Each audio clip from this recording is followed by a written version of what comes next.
Good afternoon, guys. I am Ayush Bhadauria from Team OTS. As you all know, आज आपका CDS का paper है. Part 1 जो paper होता है इंग्लिश का वो कंप्लीट हो चुका है, पेपर ओवर हो चुका है. Now, as I have got the English paper, our team has our own analysis regarding the English paper. So, in this video, in this lecture, I will delineate you the upcomings and the aberrants in English paper जो इस साल UPSC ने थोड़े से दिए हैं. As I have told you earlier also, UPSC is basically unpredictable public service commission. So UPSC ने फिर से प्रूव कर दिया एक बार, क्योंकि इस बार का जो इंग्लिश का पेपर आया था उसमें कुछ क्वेश्चन ऐसे आए थे जो पिछले लास्ट 10 साल के क्वेश्चन पेपर्स में नहीं थे. A bit of change in pattern, a bit of discrepancy in pattern, but it's what the nature of UPSC is. So students have to cope up with that. So now let's get up to the analysis. Okay.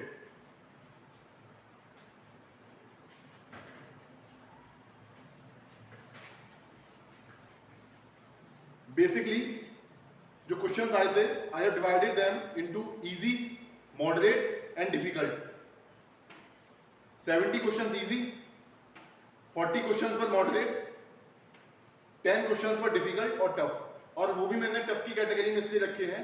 I have encompassed them into the tough category because they were not requisited, they were not expected by aspirants or by the teachers or by the faculty. 10 question जो UPSC ने थोड़ा सा pattern change किया है, थोड़ा surprise दिया है. That's why I have encompassed those 10 questions into the tough category. Okay? Cause of the surprise. और वो पैटर्न क्या था? The pattern was the correct usage of the words. 4 आपको ऑप्शन दिए गए थे, वर्ड्स लगभग सेम थे और उसकी जो करेक्ट यूसेज थी उस सेंटेंस में आपको वो बतानी थी.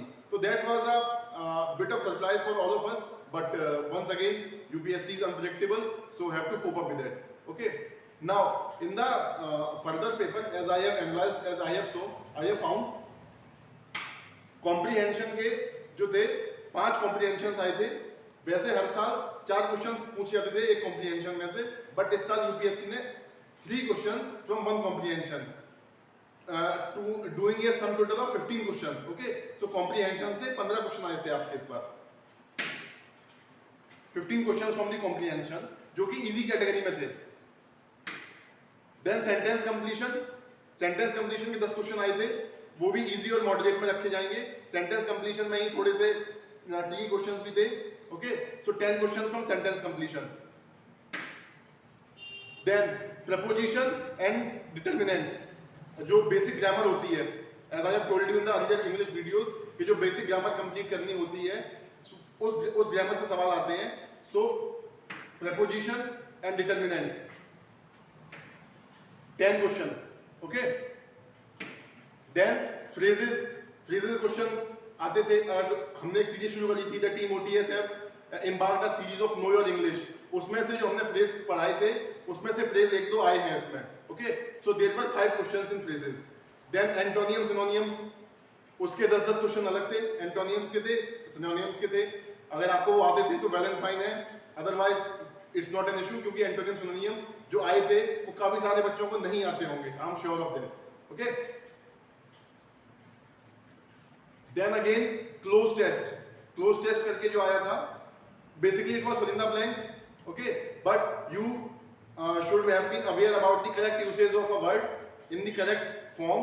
उसकी जो वर्ब वो किस सेंटेंस में फर्स्ट या सेकंड या थर्ड किस डिग्री में यूज होगा, आपको उसकी नॉलेज होनी चाहिए थी. So cloze test was easy to moderate. Okay, 30 questions were from cloze test. It is really use और क्लोज टेस्ट से हर साल इतने क्वेश्चंस आते ही हैं. ओके, तो there were 30 questions from cloze test.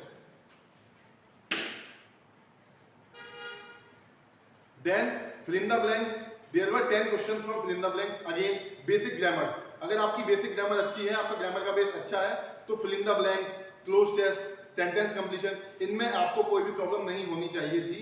बस other than the surprise, the paper was too very much predictable and was easy. Okay, इसलिए 70 क्वेश्चंस मैंने easy के उसमें रखे हैं. The paper was easy. अगर आपको जो इजी क्वेश्चंस हैं वो पूरे भी आते होंगे तो भी आप आराम से कट ऑफ को निकाल ही लेंगे, बल्कि मेरिट लिस्ट में आ जाएंगे इंग्लिश में. It's very naive and very simple. Okay, then the final part, the parts of speech. Answer आता है parts of speech. 10 questions were from the parts of speech. Okay, so it will make it a sum total of 120 questions. I hope ये analysis आपको अच्छा लगा होगा. आगे आने वाले वीडियोस में मैं आपको इंग्लिश पेपर के टॉप 20 या टॉप 25 क्वेश्चंस जो सबसे डिफिकल्ट क्वेश्चन थे, जो सबसे अलग क्वेश्चंस थे, जो बहुत कंफ्यूजिंग क्वेश्चंस थे, उनके सॉल्यूशंस मैं आपके सामने लेके आऊंगा and I will delineate you the answers with the logic. Okay, तब तक के लिए all the best for your जो further exam and I will do the analysis of upcoming exam also. Thank you.